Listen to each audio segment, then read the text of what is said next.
This is ghouls'n Live doing some more of Into the Dark with someone new, someone that maybe you've interacted with or maybe heard of in the show D&Dark that we are doing. I have Phantom. Phantom, would you like to introduce yourself? Yeah, absolutely. My name is Aaron. I play the Phantom of the Opera. It's the bard of the party. And of course, this is just, if you know Phantom of the Opera, that's literally where it's taken from. So we're going to do some Smash Brothers while we chat about Aaron's character, and hopefully we can find out a little bit about the motivations and where the heck all this is really going to be going. And again, we're going to be focusing on purely episode 1. So just for anyone watching, listening, however it is that you're consuming this, there are not going to be any spoilers, so terribly sorry about that. But there will be a lot of ass-handery on one of each other's sides. I don't know. So, oh shit, Dr. Mario. Okay. It's my warm-up character. He's so all-aroundy. I was trying to main Sephiroth at one point, and then I just realized that I was not good at the game. So... Uh-oh. See? Oh my god. Here we go. So, the funny thing is that, I mean, now that I kind of look at it, Mario kind of reminds me of Phantom. Like, at least... It's the black color, for sure. Yeah. And, I kind of wanted to ask, like, what was the development process when you were creating Phantom? Well, I've always had a love for, like, Gothic, English, French, Western European literature ever since I was a kid. And then I became a theater kid actually because of Daniel, Imhotep's player. Uh-huh. He got me into it in middle school, and ever since then, I've absorbed a lot of stuff, and I liked the Phantom of the Opera just as a character. Really? First. So when I saw him in the lineup when the Crypt Keeper was offering us characters to choose from, I was like, oh my god. Yeah. I one of the things that I was planning to try and do, if we can coordinate it all, and I think this will be like the first time I mention it, is that if it's possible, I want to try and get all of us together and play some party game just to like see just the chaos that ensues. But cool, yeah.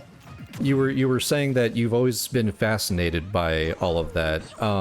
And with this character, how did you kind of develop the character himself? Phantom in his source material is relatively petulant. I think that uncharitable readings of him could make him really like incel-y and petty and fun. Right. But a lot of it actually comes from growing up. I'm dating myself. But growing up in the 90s and the 2000s, pre a lot of gay representation in media, there was sort of a trope of gay men, particularly white gay men, being like petty, artsy, temperamental, like Sander Cohen BioShock types. Okay. You know, like your Bond villains and stuff. Yeah. So a little sad that that was the box that we all had to fit into, but it gave me a really good mold for like, oh man, this flamboyant, dramatic, very petty character. It was easy to slide into. Oh, nice. So would you say that you? Oh, wow. Okay. Yeah, you got me. I'm sorry. I didn't even know that I got that. So wow. I don't think I beat Imhotep. So yay. One of the jokes that I tend to have with a lot of people is that like I always try and get my 1. So sure. I feel like that's it. We'll see. I am switching it up. So. Same here. So just to give it a little bit of variety. So I'm not sure who you're gonna go with, but I'll go with another person that I was playing with before I kind of quit. Dare I ask why you quit? It was mostly just due to the fact that I don't like to get angry. And I was definitely one of those players that, like, I was getting more angry at myself because I would see the mistakes that I'm doing, but I cannot get out of the habits that I have. So I 100% feel that. I'm so sorry. Yeah, it's rough. There are a few games I have on the shelf for that reason. yeah. So it's like I understand the meta of certain characters, but I can't capitalize on whatever it is that they're trying to accomplish. So it's just kind of like, all right, well, that's just kind of a thing. Oh, there it is. Because I have some friends that I would say can be in the competitive scene, but I don't know if it's just the fact that like they I feel like they don't give themselves enough credit.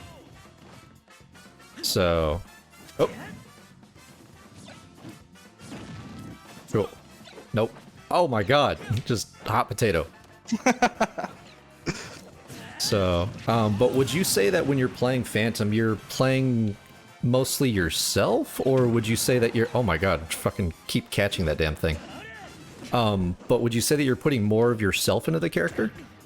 No. There's quite a bit of character involved. Okay. But it's an interesting, not super high depth character work. I have a history of having done improv along with our Crypt Keeper back in high school.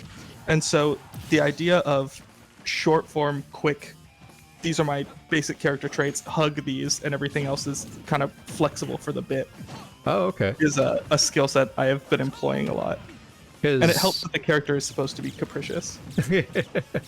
One of the things that I did like for me personally, I was a little nervous about was the fact that from what it sounds like, most of everyone in our cast has a theater background, and I know nothing. There was a brief moment where I did an improv thing for a voiceover class, and that was it.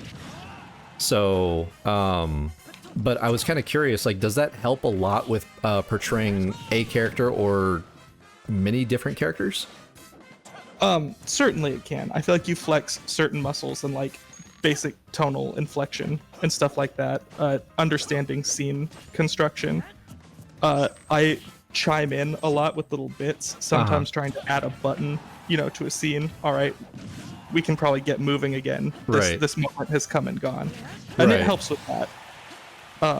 But nothing in like, oh man, I couldn't even do this without that. Nothing. Right. Nothing so foundational.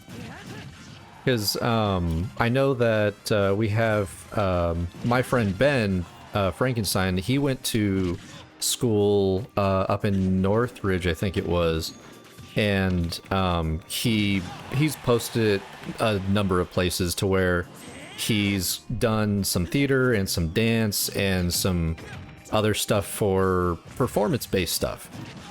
And I've always just kind of been, I don't know, like, just nervous about it all.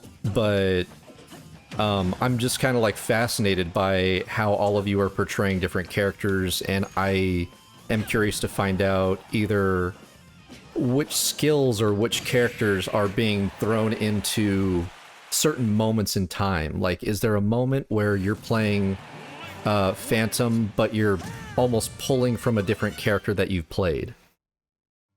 Not that I've played. Okay. I do a lot of pulling from tropes just that I recognize. When I walk around pompously or try to think of something exaggerated and over the top, I do channel, I mentioned Sander Cohen from BioShock earlier. Right. Or someone else who's pompous like that, maybe a Disney villain who I remember having a particularly dramatic flair. So being exposed to a ton of characters gives me moments to pull from. Oh man, you know what this moment feels like? Yeah. I'm gonna say something really shitty. And I know that there's not getting too far ahead of ourselves, but when you're portraying Phantom, are there any of the moments where you're just kind of like, ah, man, like, because as per Jack's personal character, I have a lot of these moments, but when you're portraying Phantom, is there a moment to where it's like, oh, personally, I would never do this, but you continue with that, even though you're just kind of like, it's not really a thing that I would personally do? Oh, absolutely. Every time. The character is such an asshole that basically every time I open my mouth, I'm like, God, what a bitch. Jesus Christ. And it's been interesting as some of these recordings are coming up, where I'm either editing myself or some of our finished products are getting ready and we're getting to review them. Where I'm like, ooh man, it's a good thing most of these people knew me beforehand, because ooh dear. No, that was I remember, and not to spoil anything, but I know that there was that was a good one. I can never time that. But It's such a gamble. Yeah, there was a moment, and like I said, not to spoil anything, but there was a moment to where I was nervous about something, and I, like, for an entire week I was eating myself up about it all, and I was desperate to like get a hold of Dan or somebody and basically just say like, hey, this is potentially going to happen, and I really don't want to ruin anyone's experience.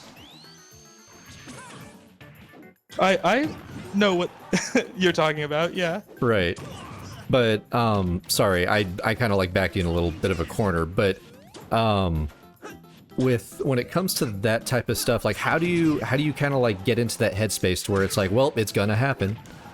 I'm fortunate that my character is not particularly dangerous in any way. I would say the maximum I could do to a person is a few damage and really be kind of mean. Oh, okay. And I, for a long time, have worked on, that makes it sound weird. I have a snarky tone in real life, but it tends to come with an air of fun. I don't like to be mean for no reason. I like to be mean to laugh. And I'll take as many punches as I throw, so to speak. Right. So I feel like that also helps with Phantom. He's such the worst that I'm not worried about doing something mean to somebody, because then they're gonna punch me in the face. Yeah. Especially, let's say, with like Frankenstein's character. Exactly. So but so that's a big part of it, because I don't think I could do any like permanent damage to somebody. I think everything comes with the little fun edge of, and then the other shoe will drop. Right. So, but I was gonna also ask, was there a moment that you kind of had it when you were building Phantom, that you were just kind of like, this is it, like this is kind of like my favorite moment or favorite piece of the backstory for Phantom? Ooh. Well, I don't think anybody. If it's spoilery. Yeah. Well, no. This is just informational. I can't imagine this comes up in any meaningful plot-related way. But Phantom hates regular people because in the Phantom of the Opera, I'm not sure how familiar you are with the source material, but in the end, he's like kidnapped these two people, the woman who he's been teaching songs to, and her real romantic interest for the story. Right. And he's ready to like fight to the death or whatever, but in a moment of showing him compassion, she kisses the Phantom and then he lets them go. And it's sort of a weird, ending there. He still lives in the sewer and he did one good thing there at the end. Right. For this game, she ran outside and told the cops where I was and got everyone to like come hunt my ass down. Oh, really? So it's been fun every time anyone's earnest shows any sort of like meaningful emotional reach out, which is especially true of like the Wolfman's character with everyone. Oh yes. So earnest and so nice. Yeah. That I like the absolute wall, the like disdainful real effect that gets to have, because I feel like it adds a little bit of texture to what is otherwise just cruel.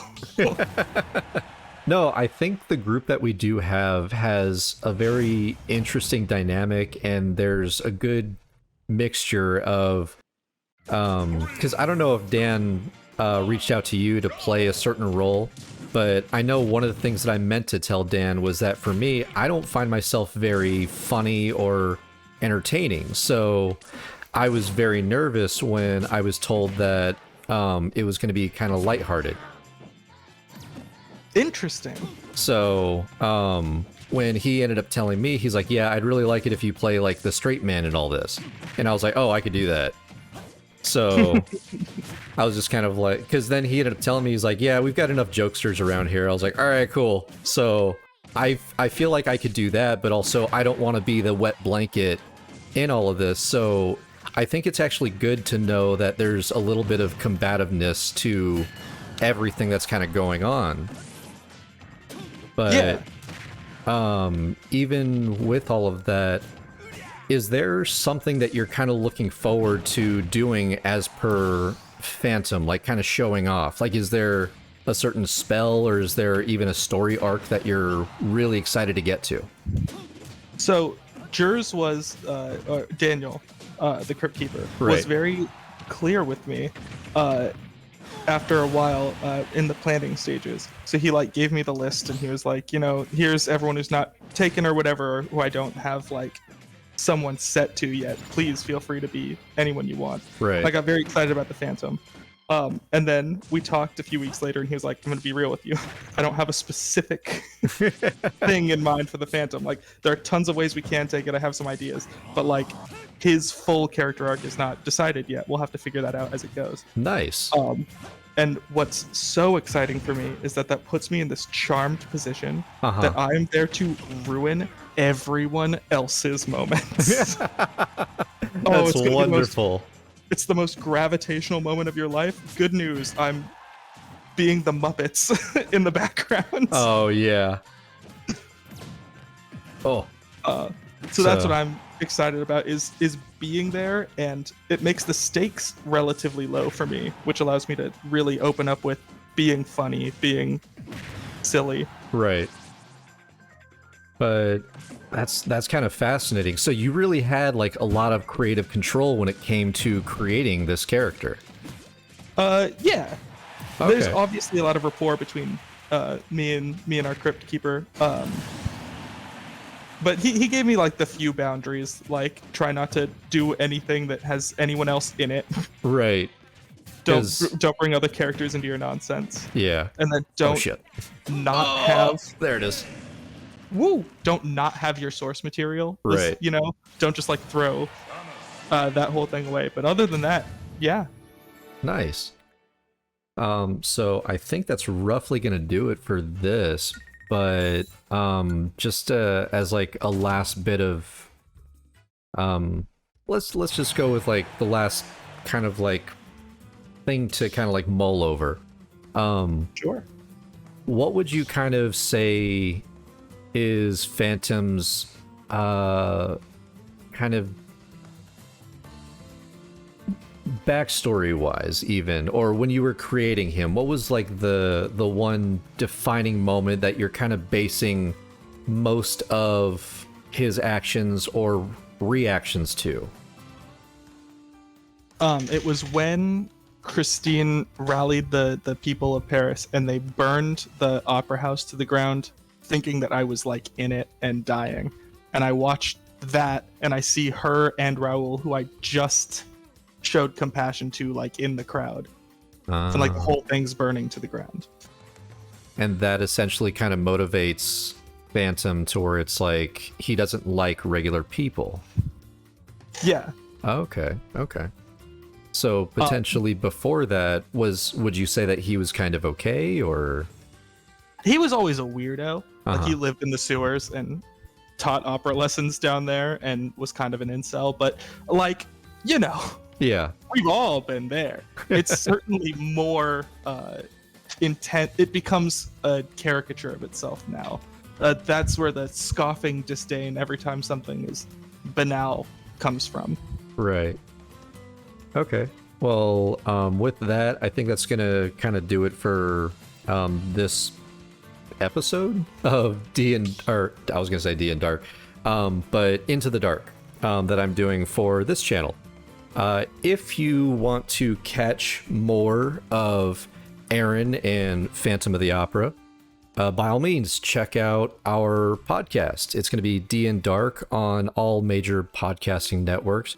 You can find us on Apple Podcast, Google Podcast, along with Stitcher, a lot of that good stuff. We do have a Twitter that you could find us at for D&Dark. And with all of that, I think we're going to go ahead and skedaddle, get on out of here.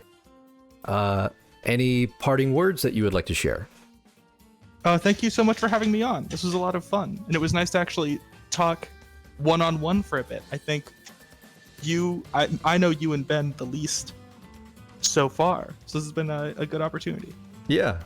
So hopefully one of the things that I am praying that we can maybe all make happen is that if you find yourself in the general vicinity, then maybe we could all get together, because of course we're all trying to be safe and everything, so it's a little bit like the distance is of course there because we're all playing online, but hopefully we could all get together and actually play a physical session.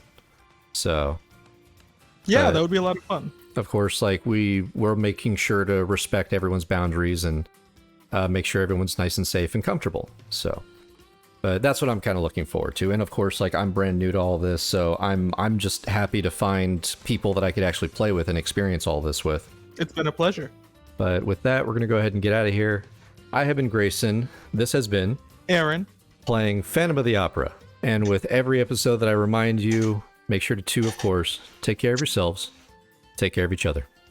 You can listen to D&Dark on all major streaming platforms, including Spotify, Apple Podcasts, Google Podcasts, Stitcher, and more, with new episodes premiering on Wednesdays. Follow us on Twitter at D&Dark Podcast to stay up to date with our goings-on, and we look forward to seeing you join us as we venture into the dark.